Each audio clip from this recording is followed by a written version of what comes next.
Assalamualaikum warahmatullahi wabarakatuh. Alhamdulillah.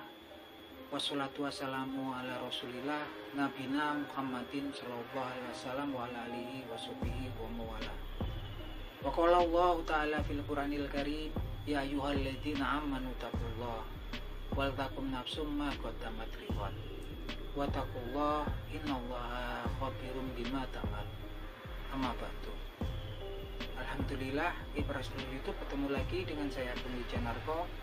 Para sedulur, seperti biasa di pagi hari ini saya pengen ngajak ngobrol para sedulur-sedulur saya, sobat-sobat saya, teman-teman saya yang sudah subscribe dan join di kanal YouTube saya ini seputaran hal-hal yang bersifat religius.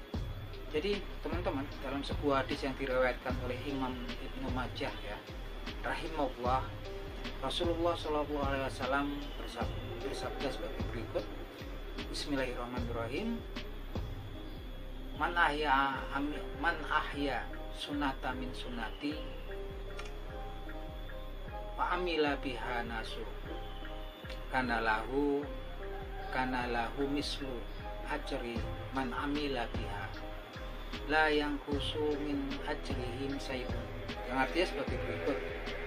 Man ahya sunata min sunati, barang siapa menghidupkan salah satu daripada sunnah-sunnahku, fa amila bihan nasu, kemudian manusia melakukannya karena itu, melakukan sunnah-sunnah tersebut karena hal tersebut, kana lahu mislu ajrin mang amila biha, maka bagi orang tersebut dia mendapatkan pahala sesuai orang-orang yang mengamalkan setelahnya gitu kan. Dan setelahnya yang menyontoh orang yang pertama tadi, maksudnya la yang kusu ajrihim min ajrihim sayun, dan tanpa mengurangi pahala daripada orang-orang yang melakukan setelahnya gitu kan. Jadi teman-teman, kalau kita lihat dari hadis ini merupakan salah satu pengharapan besar kita ya. Kemudian untuk mendapatkan pahala yang besar dari sisinya Allah Subhanahu Wa Taala, yang sering kita dengar yaitu pahala amal jariah ya teman-teman. Amal jariah itu adalah amal yang kemudian ketika dilakukan seseorang semasa hidupnya dan ketika dia telah meninggal dunia, gitu kan, telah wafat, amalnya tetap mengalir ke orang tersebut yang sudah meninggal dunia tersebut, amal pahalanya. Masya Allah teman-teman, dan kalau ini misalkan kita dapatkan, ini luar biasa sekali, karena memang hakikatnya kita hidup di dunia ini adalah kemudian untuk beramal yang pada beramal kebaikan, dan yang muaranya lah di yaumil hisab nanti, di yaumil akhir nanti akan ditimbang amal kebaikan kita dan amal kejahatan kita gitu kan. Bila mana kemudian amal kebaikan kita lebih berat, kita akan selamat dan dijanjikan surganya Allah Subhanahu Wa Taala yang luasnya memang seluas langit dan bumi, yang dijanjikan oleh Allah Subhanahu Wa Taala untuk hamba-hambanya yang beriman. Nah, kalau nggak selamat ya nauzubillah min zalik, kita akan masuk ke dalam neraka. Sampai kapan kita nggak tahu. Yang jelas teman-teman, dalam hadis tadi dijelaskan oleh Rasulullah, barang siapa menghidupkan sunnahku, dan kemudian ada orang setelah dia melakukan sunnah tersebut, ada orang-orang yang kemudian mencontoh melakukan sunnahnya Rasulullah yang diawali oleh orang yang pertama. Diberitakan di hadis tersebut bahwasanya orang yang pertama memberikan contoh akan mendapatkan pahala gitu kan. Pahalanya semisal pahala orang-orang yang mencontohnya dalam melakukan sunnah tersebut, tanpa mengurangi pahala pelakunya gitu kan.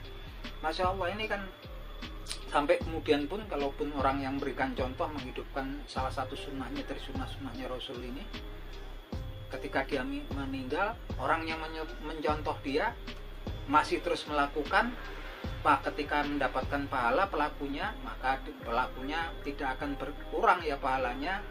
Dia yang orang sudah meninggal tadi kan mendapatkan pahala semisal gitu kan, pahala yang didapatkan pelaku yang mencontoh orang yang pertama gitu kan, tanpa mengurangi pahala pelakunya. Insya Allah. kita berharap sekali ya teman-teman, bahwasanya ini adalah sebuah pengharapan besar kita untuk mendapatkan amal jariah.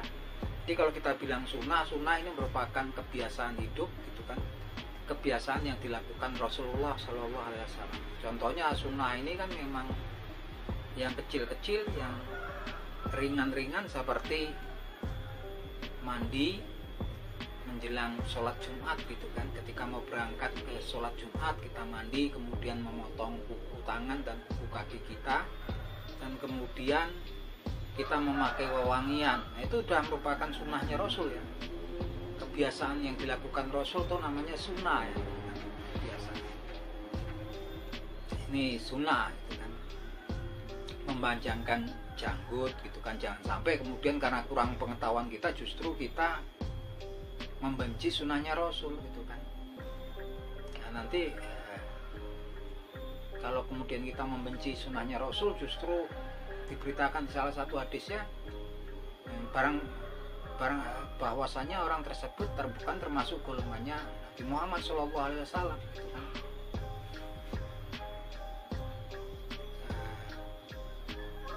Diberitakan di sunnahnya sebagai berikut.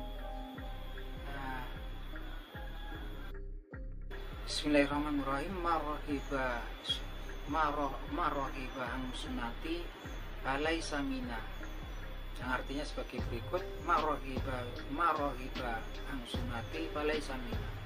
Barang siapa membenci sunnahku maka dia bukan termasuk golonganku. Di sini diberitakan, diriwayatkan oleh sahabat Anas bin Malik radhiyallahu anhu. Sangat menakutkan sekali ya teman-teman, bahwasanya orang-orang yang kemudian tidak suka ataupun membenci sunnahnya Rasulullah SAW, diberitakan oleh Rasulullah SAW, dinyatakan bahwasanya orang tersebut bukan dari golongannya.